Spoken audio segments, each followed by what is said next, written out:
vamos estudar, irmãos, hoje a terceira e última lição que nós aprendemos da vida de oração do profeta Daniel.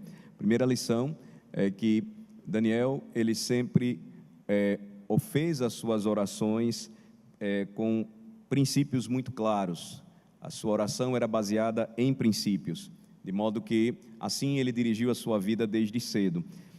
A segunda lição que nós aprendemos em seu livro e sua história de vida foi que a oração, ela deve ser peticionária, ou seja, a oração, ela deve sempre ser acompanhada de pedidos. Nós devemos fazer pedidos específicos a Deus. E por vezes nós não recebemos determinadas bênçãos porque não fazemos as nossas orações dessa forma, dessa maneira bastante específica, direta, clara, objetiva. A terceira lição, então, por fim, é que nos anima a sermos ousados como Daniel em nossa vida de oração, é que a oração, ela deve ser também perseverante. A oração, ela deve ser persistente. Agora eu quero dar um exemplo para vocês de Daniel já bastante velho. Os primeiros capítulos do livro de Daniel, você tem a narrativa da sua vida e da sua história, juntamente com seus amigos, na Babilônia. Lembre-se, Daniel, ele assumiu uma função de importância desde cedo, tornando-se um dos principais líderes próximos aos imperadores da Babilônia. O Império Babilônico teve primeiro a linhagem babilônica do rei Nabucodonosor, mas logo o reino cai, e vocês conhecem a história. O reino é substituído pelo Império Medo-Persa, e você tem a figura do rei Dario. Foi justamente durante o reinado de Dario, o Medo-Persa, sobre o Império Babilônico, que Daniel foi lançado na cova dos leões. E agora, eu queria mostrar para vocês o que acontece a partir do capítulo 10 do livro de Daniel. Vamos para lá. Você tem agora várias visões que ele tem como profeta, e o capítulo 10 vai nos dar informação a respeito disso. Nós vimos que no capítulo 9, a lição do livro de Daniel foi sobre o dever de nós apresentarmos as nossas orações com pedidos. A partir do capítulo 10, você vai encontrar então uma visão que Daniel teve. Eu quero ler os versículos de 1 a 14 apenas. E aqui nós encontramos Daniel já sendo velho, um homem já idoso, mas você vai ainda encontrá-lo orando, sempre diante de Deus, prostrado em oração diante de Deus. Daniel capítulo 10, no terceiro ano de Ciro, rei da Pérsia, foi revelada uma palavra a Daniel, cujo nome é Beltesazar. O nome de Daniel babilônico, Beltesazar, significa Senhor do Tesouro Confinado. O nome dele judeu, o nome original dele, Daniel, quer dizer Javé é o meu juiz. Javé é o meu juiz. Quem foi Ciro? Aquele rei que decretou o retorno do povo de Deus para a terra da promessa, para Jerusalém. Então, no terceiro ano de Ciro, rei da Pérsia, foi revelada uma palavra a Daniel, cujo nome é Beltesazar. A palavra era verdadeira e envolvia grande conflito. Ele entendeu a palavra e teve a inteligência da visão. Naqueles dias, eu, Daniel, pranteei durante 3 semanas. Manjar desejável não comi, nem carne, nem vinho entraram na minha boca, nem me ungi com óleo algum, até que passaram as 3 semanas inteiras. No dia 24 do primeiro mês, estando eu à borda do grande rio Tigre, levantei os olhos e olhei, e eis um homem vestido de linho, cujos ombros estavam cingidos de ouro puro de Ufaz. O seu corpo era como berilo, o seu rosto como um relâmpago, os seus olhos como tochas de fogo, os seus braços e os seus pés brilhavam como bronze polido, e a voz das suas palavras era como o estrondo de muita gente. Só eu, Daniel, tive aquela visão. Os homens que estavam comigo nada viram. Não obstante, caiu sobre eles grande temor, e fugiram e se esconderam.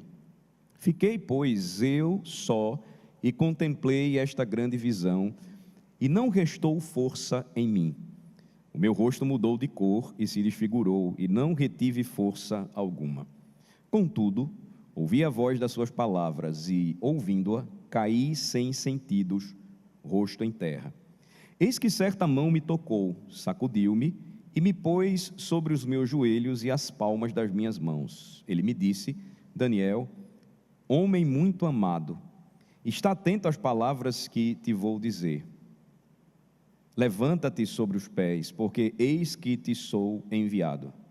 Ao falar ele comigo esta palavra, eu me pus em pé tremendo.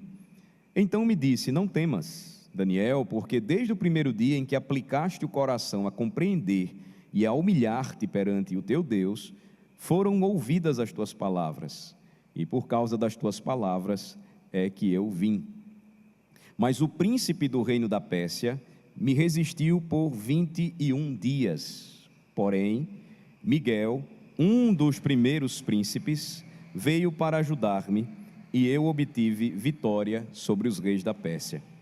Agora vim para fazer-te entender o que há de suceder ao teu povo nos últimos dias, porque a visão se refere a dias ainda distantes. Você tem aqui um relato impressionante, uma visão que Daniel teve às margens do famoso rio Tigre. Por 21 dias, nós lemos, Daniel orou, clamou para que Deus restaurasse o seu povo à gloriosa e santa cidade de Jerusalém, que o templo pudesse ser reconstruído. A visão mostra que ele foi recebido nas margens do rio Tigre por um anjo em esplendor e traje brilhante, tão resplandecente em glória que os outros judeus que acompanhavam Daniel fugiram com medo. Visão semelhante ocorre quando o Cristo aparece ao apóstolo João exilado na ilha de Patmos e também revela as últimas coisas por meio de uma visão. Lembre-se que há uma distinção entre sonho e visão. O profeta, quando recebia uma revelação por meio de sonho, ele estava dormindo. A visão, ela aparecia, ela era dada por Deus quando o profeta estava acordado. Aqui nós temos o que nós chamamos de o terceiro estágio da revelação que Deus dava ao profeta.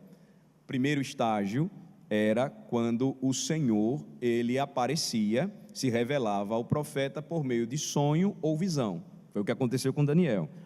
Depois, o segundo estágio envolvia proclamação.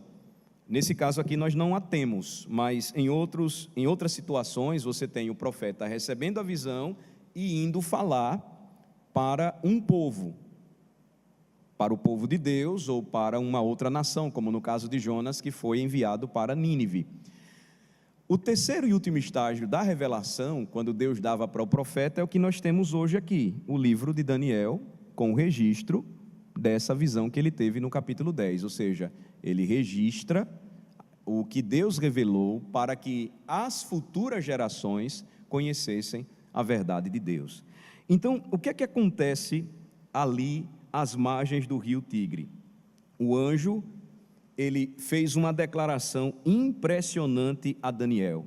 Seus colegas fogem com medo, os que estavam com ele. Nós não sabemos quem eram esses homens que estavam com ele, e eles saem, eles fogem, mas apenas Daniel fica. E o anjo então queria assegurar a Daniel que desde o primeiro dia em que Daniel começou a orar e jejuar, Deus o escutou, Deus o ouviu e o enviou o anjo com a mensagem que deveria ser dada para ele, deveria ser entregue para o profeta Daniel. Entretanto, veja que o anjo vai dizer a Daniel que ele havia sido impedido pelo príncipe da Pérsia durante o seu caminho, indo até o profeta para levar a mensagem que Deus havia dado para ele. Muito se discute a respeito de quem era esse, curioso aqui, príncipe persa, mas há pouca dúvida sobre o significado de quem ele era. De acordo com a visão, o príncipe da Pérsia aqui era um anjo caído, um demônio, a quem Satanás havia dado jurisdição sobre o Império Persa. Por isso ele é chamado de um príncipe da Pérsia. O contexto dele está relacionado a uma visão que Daniel tem. Não era um príncipe humano, obviamente. E o que é que nós podemos aprender com isso, irmãos? Podemos aprender que Satanás, ele tem grande interesse em governos políticos. Satanás, ele tem grande interesse em controlar os líderes políticos e, por essa razão, o capítulo 10 nos lembra que esses seres demoníacos, eles exerceram influência no coração, na vida de homens no passado, que foram reis ou príncipes, assim como ainda hoje, esses mesmos demônios, eles exercem influência sobre os líderes políticos modernos, atuais. Lembrem-se que o apóstolo Paulo vai dizer algo sobre o Deus deste século, referindo-se a Satanás, o diabo, que cegou o entendimento dos incrédulos para que eles não vejam. O livro de Daniel, então, está nos mostrando aqui o que acontece quando este servo de Deus, ele está perseverando em oração por 21 dias, clamando ao Senhor que pudesse restaurar o povo e enviá-lo de volta para Jerusalém. Veja que Daniel, ele não vai seguir o caminho de muitos cristãos hoje que, de uma forma aparentemente piedosa, mas não é uma piedade verdadeira, de repente deixam de orar porque acreditam que Deus está demorando a respondê-los. Daniel não falou assim: bem, eu orei por 2 longos dias e Deus não me respondeu, portanto, não deve ser a vontade de Deus responder essa minha oração. Veja que Daniel, ele persevera em oração, não por 2 dias, irmãos, mas por 21 dias. Como nós já vimos antes, não é nossa responsabilidade, enquanto oramos, descobrir a vontade de Deus além de sua palavra. Os nossos catecismos nos ensinam sobre oração. O que é oração? É o santo oferecimento dos nossos pedidos a Deus, com ações de graça, sincera confissão de pecados, por coisas concernentes ou segundo a sua vontade revelada. Os catecismos são muito claros, e eles nos levam para passagens específicas que falam sobre isso. Então, eu não devo buscar descobrir a vontade de Deus, além de sua palavra, quando eu oro. Por quê? Porque a vontade de Deus, para nós, é descobrirmos, enquanto estivermos neste mundo, a sua vontade apresentada, revelada na Bíblia, que nós temos em mãos e precisamos lê-la e estudá-la. Então, a vontade de Deus é que oremos ao nosso Pai Celestial, a fim de que Ele atenda às nossas necessidades diárias e responda aos nossos pedidos, atendendo os nossos desejos, se eles estão de acordo com a vontade de Deus. O que seria isso? Se eles estão de acordo com a Bíblia. Ponto final. Então Daniel, notem, como um profeta, servo de Deus, ele foi um guerreiro perseverante na vida de oração, e por 21 dias ele, mais uma vez, já velhinho, ele orou e Deus o atendeu porque ele foi perseverante. Deus aprecia as orações perseverantes de seus servos. Lembre-se que Jesus nos ensina sobre isso, em Mateus capítulo 7, versículos 7 e 8. Pedi e dar-se-vos-á, buscai e achareis, batei e abre-se-lhe-á, pois todo aquele que pede recebe, e quem busca encontra, e a quem bate abre-se-lhe-á. Ou seja, perseverança, persistência. Nós precisamos fazer isso. E aí, por Daniel, por sua história, o que é que nós descobrimos quando lemos a Bíblia? Nós sabemos que muitas vezes nossas orações não são respondidas imediatamente por conta de uma grande batalha, guerra espiritual, no reino invisível, ou seja, nos céus, como nós aprendemos na Bíblia, literalmente, logo acima de nós. Lembre-se do que o apóstolo Paulo falou, irmãos, que a nossa luta cristã não é contra carne e sangue.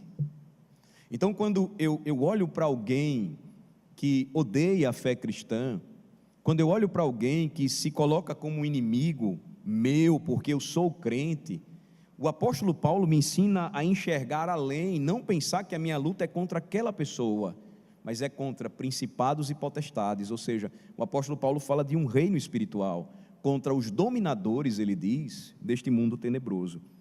Então, Deus escolheu não destruir Satanás e suas forças, mas ele escolheu obter vitória sobre Satanás e seus demônios para seu povo, através deste grande conflito e desta grande batalha contra o pecado que é a vida cristã. Nós temos aprendido isso quando estudamos Gênesis. Deus não somente salvou o seu povo do Egito para a sua glória, mas ele o santificaria para a sua glória em sua peregrinação no deserto. Deus poderia simplesmente salvar o povo do Egito e levá-lo, transportando com suas poderosas mãos e colocando na terra da promessa, mas ele não fez isso. Ele determinou, ele escolheu não destruir de imediato Satanás e seus demônios e suas forças malignas, mas alcançar vitória para seu povo por meio de um grande conflito contra o pecado, de uma grande vitória sobre o pecado. Eu mandei hoje para os irmãos, a maioria de vocês recebeu, mais uma prova de que, contrariamente ao que pensam muitos cristãos, a expressão de Jesus em Mateus 16, de que as portas do inferno não prevalecerão contra a igreja, não é uma imagem que a igreja está recuando em defensiva contra o reino de trevas, mas que ela está avançando cada vez mais em uma ofensiva santa, pela proclamação do Evangelho, por sua vida de oração e testemunho, de modo que o inferno treme, e cada vez mais ele desmorona diante da vitória de Cristo, que segundo Apocalipse 19, é o grande guerreiro que segue na frente, montado em seu glorioso cavalo, o grande rei, com a espada que sai da sua boca, ele triunfa e vence. Nós estamos vendo um dos países asiáticos mais fechados ao Evangelho, experimentando uma grande mudança. Veja, foi uma reportagem, um documentário de uma rede de TV muito conhecida, mas que não é cristã, britânica, a BBC, falando de como o Nepal está passando por um processo de conversão de seus cidadãos nepaleses ao cristianismo. Veja como isso é interessante. Claro, quando você assiste, você vê alguns detalhes que são um pouco diferentes do que nós cremos e confessamos, mas o fato é, o Evangelho está sendo pregado ali, e você tem missionários ali também pregando a palavra de Deus, e muitos estão caindo aos pés de Jesus, estão se convertendo à fé cristã. Então, considere esse fato, irmão, por um momento, porque isso ajudará você a entender muitas coisas a respeito de como Deus age no mundo. Isso vai ajudar você a compreender o que é a fé cristã, o que é a igreja de Cristo Jesus. Deus escolheu não aniquilar o pecado de uma hora para outra, mas Deus escolheu derrotar o pecado. Isso faz uma grande diferença. Isso significa, mais uma vez, repito, que Ele permite que Satanás e seus demônios continuem a trabalhar. Deus se recusa a dar a Satanás a satisfação de realizar sua santa vontade, simplesmente abolindo de uma vez por todas o mal. Deus realiza essa vontade que é soberana, derrotando o mal por meio dos instrumentos ou meios de graça que Ele deu ao seu povo, por meio de seus anjos. ele vai fazendo isso, ele vai vencendo. Em Cristo Jesus, o Pai vai conquistando o seu reino. Então, o que isso nos lembra, irmãos? Nos lembra que todas as vezes que nos reunimos para orar, nós precisamos ter a consciência de que há grandes batalhas que devemos travar, e são grandes batalhas que não ocorrem apenas aqui, mas no reino celestial. E muitas dessas batalhas incluem anjos chegando para responder à nossa oração, depois de derrotar seus adversários satânicos. A visão de Daniel nos dá uma clara ideia do que acontece, e por vezes a gente não está percebendo que existe um reino, além do visível, que pertence ao Senhor, o reino invisível. A Bíblia diz sobre isso. Então, se você está orando, e orando por muito tempo, e suas orações não são respondidas, a vida de oração do profeta Daniel diz para você nesta noite: não pare de orar. Não assuma que sua oração não está na vontade de Deus. Apenas, raramente na Bíblia, Deus revela que a oração de uma pessoa piedosa não está segundo a sua vontade. Você vai encontrar, como eu já disse, mais de uma vez, muito mais exemplos de Deus respondendo às orações dos seus servos. Na grande maioria dos casos, Deus responde a oração de seus servos, porque os justos fazem orações justificadas. O que é que diz a Bíblia a respeito da oração, como um meio de graça? De que nós não sabemos orar convenientemente, mas o Espírito intercede por nós, até mesmo com gemidos inexprimíveis. Que nós não temos poder nenhum, mas quando nós oramos e fazemos isso em obediência à palavra de Deus, Ele revela o seu poder, porque nós temos um intercessor fiel, o nosso Redentor. Então, irmãos, isso nos dá uma ideia maravilhosa na lição de hoje, e é uma lição muito simples, a respeito de como a nossa visão de mundo, ela é abrangente. Veja, você precisa entender, à medida em que estuda a palavra, que é necessário que o cristão compreenda a visão bíblica a respeito da oração, que ele tenha uma cosmovisão acerca da oração. Deixa eu afirmar com mais ênfase, a maior ênfase que eu possa aqui apresentar para você nesta noite: a oração perseverante, que é esse terceiro exemplo maravilhoso da vida de Daniel. A oração perseverante é um componente indispensável para a nossa visão de mundo cristã. A visão de mundo cristã nos ensina que nenhuma área da nossa vida ela está fora do alcance de Cristo, mas todas as áreas da nossa vida pertencem a Ele. Até mesmo os detalhes menores, como nós vimos na lição passada. Por vezes nós achamos que Deus não liga para os nossos pedidos mais simples, quando Jesus nos ensina que até os cabelos da nossa cabeça, o Senhor sabe a quantidade e tem todos eles contados.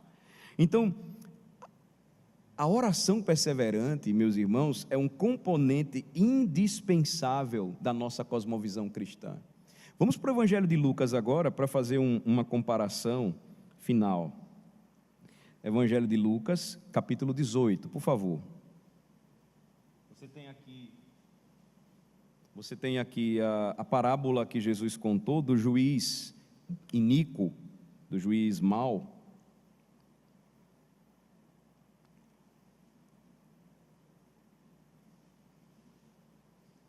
Lucas 18, a partir do versículo 1. Disse-lhe Jesus uma parábola sobre o dever de orar sempre e nunca esmorecer. Veja, cada parábola ela tem um sentido único. A parábola era um método de ensino, um método didático de ensino comum nos dias de Jesus. Então Jesus não inventou o método de ensino por meio de parábolas. As parábolas já eram comuns naquela época e Jesus fez bom uso delas. Então, as parábolas sempre têm um sentido único. Lucas já disse aqui claramente porque Jesus contou essa parábola. Onde ele queria chegar?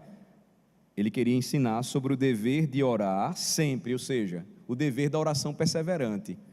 E nunca esmorecer, ou seja, eu orei por 2 dias, 3 dias e Deus não me respondeu, é porque não está na vontade de Deus. Veja que Jesus ensina a não esmorecer enquanto oramos. As parábolas, elas então usavam figuras, imagens muito comuns na época para aplicar essa verdade espiritual. Uma lição espiritual, uma lição moral, a depender de quem contava, né? Jesus sempre trazia aplicações espirituais. Então, Jesus vai contar essa parábola falando de personagens conhecidos. Veja aí no versículo 2: havia em certa cidade um juiz que não temia Deus, nem respeitava homem algum. Então, ele fala do primeiro personagem, que era um juiz. Havia também naquela mesma cidade uma viúva que vinha ter com ele, dizendo: julga minha causa contra o meu adversário. Segundo o personagem da parábola, uma viúva. Ela ia até o juiz e ela pedia a ele para julgar a sua causa contra o seu oponente. Ele, por algum tempo, não a quis atender, mas depois disse consigo: bem que eu não temo a Deus, nem respeito a homem algum. Todavia, como esta viúva me importuna, ou seja, ela era perseverante em ir até ele e pedir que ele julgasse a sua causa, porque ela então me importuna, julgarei a sua causa para não suceder que por fim venha molestar-me. Ou seja, nesse caso aqui, o juiz disse: eu vou resolver logo essa causa para que ela não continue a vir aqui insistentemente me pedir a mesma coisa. Aí Jesus então vai aplicar, veja, versículo 6: considerai no que diz este juiz iníquo, não fará Deus justiça aos seus filhos ou aos seus escolhidos, que a ele clamam dia e noite, embora pareça demorado em defendê-los? Jesus então queria ensinar que a oração deve ser perseverante, que nós não devemos desanimar, porque, segundo a parábola, e as parábolas, elas sempre pegavam exemplos cotidianos. Um juiz, veja, a posição do juiz é acima dos homens, então não temia homem algum, não temia Deus, mas porque aquela viúva insistentemente queria que ele julgasse a sua causa, ele disse: eu vou julgá-la. Aí Jesus então disse: olha só o exemplo desse juiz iníquo da parábola. Agora eu pergunto a vocês: não fará Deus justiça aos seus escolhidos, que a ele clamam dia e noite, embora pareça demorado em defendê-los? E ele conclui: digo-vos que depressa lhes fará justiça. Contudo, quando vier o Filho do Homem, achará porventura fé na terra? Ele fala sobre oração, e a oração sempre manifesta fé, uma confiança ilimitada em nosso Senhor. A oração, lembrem-se, quando perseverante, ela se torna um componente indispensável para a nossa visão de mundo, a maneira como nós enxergamos o mundo. Os homens não enxergam o mundo, os incrédulos, homens incrédulos, como os crentes enxergam o mundo. Os crentes enxergam o mundo entendendo que não apenas existe um reino visível, mas um reino invisível. Ele compreende que quando apresenta ao Senhor as suas orações, há uma grande luta também no reino espiritual para que esse desejo do crente não seja atendido pelo Senhor, mas o Senhor sempre derrota o seu inimigo e o humilha. Então, quando nós vemos assim Deus respondendo orações diante de situações difíceis, de casos em que por conta da nossa fé nós estamos angustiados ou somos injustiçados e humilhados pelos homens, e Deus então transforma o mal em bem, lembrem-se, Deus não humilha apenas o soberbo aqui, quando Ele faz isso, porque Satanás se agrada em manipular esses homens, ele humilha primeiramente nos céus o seu senhor, o demônio, e ele o derrota mais uma vez por seu poder. Eu concluo, irmãos, lembrando que pensar sobre a oração perseverante é importante porque ideias têm consequências, mas sozinhas as ideias não mudarão nada. Nós devemos ter ideias que sejam incendiadas com o poder do Espírito Santo de Deus em resposta às orações do povo de Deus. E aí, quando eu adoto uma visão de mundo cristã, eu preciso também adotar uma visão de mundo a respeito da oração, a visão bíblica a respeito da oração. Quando eu faço isso, eu entendo que o avivamento e a reforma tão necessárias para a igreja brasileira e mundial não vai acontecer apenas como resultado do poder da disseminação das ideias, ou seja, da propagação dos argumentos, da defesa do evangelho. É necessário também que essas ideias sejam apoiadas por princípios, petições e orações perseverantes. Uma frase interessante de João Calvino, reformador de Genebra, era: ore e trabalhe, ora et labora. Ou seja, você trabalha, você tem algo para fazer, mas nunca faça isso sem oração. Baseie a sua oração em princípios, pedidos, e seja perseverante quando orar. Não deixemos que o nosso coração, que é inclinado para o pecado, seja dominado pela incredulidade. É o que Satanás aprecia, é o que ele mais quer. Lembre-se que Deus é um Deus bom e que sempre está disposto a perdoar pecados, a enviar grande avivamento e reforma sobre a igreja, e que se deleita no coração de seus filhos quando estes corações se deleitam nele. Veja que o maior prazer de Jesus ao orar era dizer da sua satisfação em fazer a vontade do Pai e crer que o Pai estava satisfeito com a sua vida, com o que ele estava realizando. Mas lembre-se, Jesus não transformou o mundo sem oração. A sua vida de oração estava associada à sua mensagem, à sua pregação, à divulgação das suas ideias. Que o Senhor nos ajude e nos abençoe à medida em que nós trabalhamos durante este ano, primeiro semestre, sobre a doutrina da oração.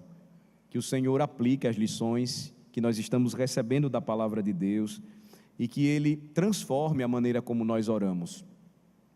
E a vida de Daniel, certamente, ela nos ofereceu durante essas últimas lições, esses últimos estudos, preciosa instrução sobre como é tão importante a vida de oração para o crente, para a igreja, para o povo de Deus. Vamos orar. Senhor, nós agradecemos pelo privilégio de meditarmos sobre a vida do profeta Daniel, em especial o grande destaque que percebemos quando lemos o seu livro, que foi a sua vida de oração. Que lições preciosas, Senhor, para a nossa vida de oração. Que as nossas orações devem se basear em princípios, devem ser acompanhadas de pedidos e devem ser perseverantes. Ajuda-nos, Senhor, a jamais esmorecermos enquanto oramos,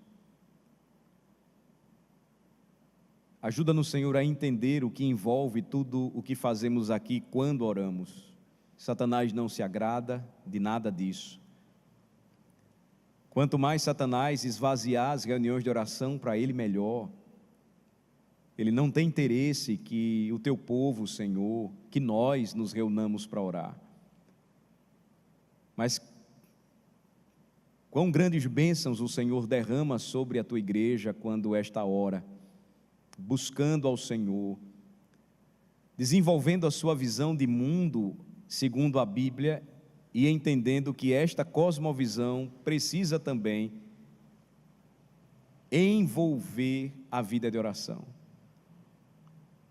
Desperta, Senhor Deus, a tua igreja, fazendo-a entender que não somente as ideias transformam, mas as ideias acompanhadas de fervente oração, de um desejo santo de receber do Senhor bênçãos sem medida, a libertação dos nossos filhos do pecado, a salvação deles, a libertação dos vícios, uma vida mais santa diante do Senhor, longe das tentações da nossa carne, do desejo de pecar contra Ti, de nos colocarmos sempre em primeiro lugar, esquecendo que o Senhor nos ensina a buscar o Teu reino em primeiro lugar. Ajuda-nos, Senhor, a olharmos para o exemplo dos Teus servos do passado e percebermos como foram grandemente abençoados, porque diante das provações, adversidades e sofrimentos da vida, quando aparentemente não havia chance ou escapatória, eles oravam e o Senhor respondia suas orações, porque o Senhor ainda hoje ensina ao teu povo que é a tua vontade revelada derrotar o inimigo e derrotar o pecado todo dia. E nós só conseguiremos vencer diariamente as tentações e as lutas da nossa alma se formos perseverantes em oração. Assim o Senhor nos libertará de todo medo, da ansiedade, da angústia. O Senhor fortalecerá a nossa fé, nos dará foco e direção, perseverança, sabendo que o nosso coração pode planejar, mas deve crer no que diz a Tua palavra, Senhor. A resposta certa dos lábios vem do Senhor. E quando ela vem, é resposta às orações do Teu povo. Nós oramos assim, agradecidos por tamanho privilégio, em nome de Jesus. Amém.